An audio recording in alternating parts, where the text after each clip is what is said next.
தமிழர்களே, நீங்கள் என்னை கடலில் தூக்கி எறிந்தாலும் கட்டுமரமாகத்தான் நிரப்பேன்.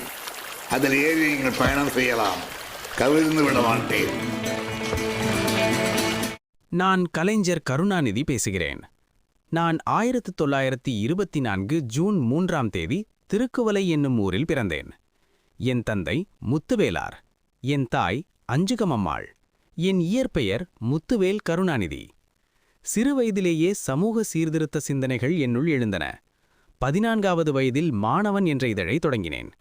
பின்னர் முரசொலி என்ற பத்திரிகையை ஆரம்பித்தேன். அது இன்று வரை முரசொலி என்ற பெயரில் வெளிவருகிறது. என் எழுத்து பயணம்: நெஞ்சுக்கு நீதி, சங்கத்தமிழ், ரோமபுரி பாண்டியன், பொன்னார் சங்கர் போன்ற நூல்கள் எழுதியுள்ளேன். திரைப்பட உலகிலும் எழுத்தாளராக உயர்ந்தேன்.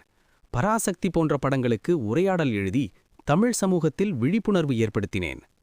நான் CN அண்ணாதுரை அவர்களின் சீடன். அவருடன் இணைந்து திராவிட முன்னேற்றக் கழகம் கட்சியை வளர்த்தேன். 1967இல் அண்ணா முதலமைச்சராக ஆனார். அவரது அமைச்சரவையில் நான் முக்கிய பொறுப்பில் இருந்தேன். 1969இல் அண்ணா மறைந்த பின் நான் தமிழக முதலமைச்சராக பொறுப்பேற்றேன். நான் 5 முறை தமிழக முதலமைச்சராக பணியாற்றினேன். சமூக நீதி மற்றும் நலத்திட்டங்கள்: பிற்படுத்தப்பட்டோர், மிக பிற்படுத்தப்பட்டோர், அருந்தவியர் இடஒதுக்கீடு விரிவாக்கம், பெண்களுக்கு கல்வி ஊக்கத்தொகை, பெண்களுக்கு சொத்துரிமை சட்ட திருத்தம், பெண்கள் சுய உதவிக்குழுக்கள் வளர்ச்சி, விவசாயிகளுக்கு இலவச மின்சாரம், கடன் தள்ளுபடி நடவடிக்கைகள், கலைஞர் ஹெல்த் இன்சூரன்ஸ் ஸ்கீம், கலைஞர் வீடு வழங்கும் திட்டம், வீடில்லா மக்களுக்கு வீடு, கலைஞர் இலவச வண்ண தொலைக்காட்சி திட்டம், குறைந்த வருமான குடும்பங்களுக்கு இலவச டிவி, பசியில்லா தமிழகம் என் கனவு.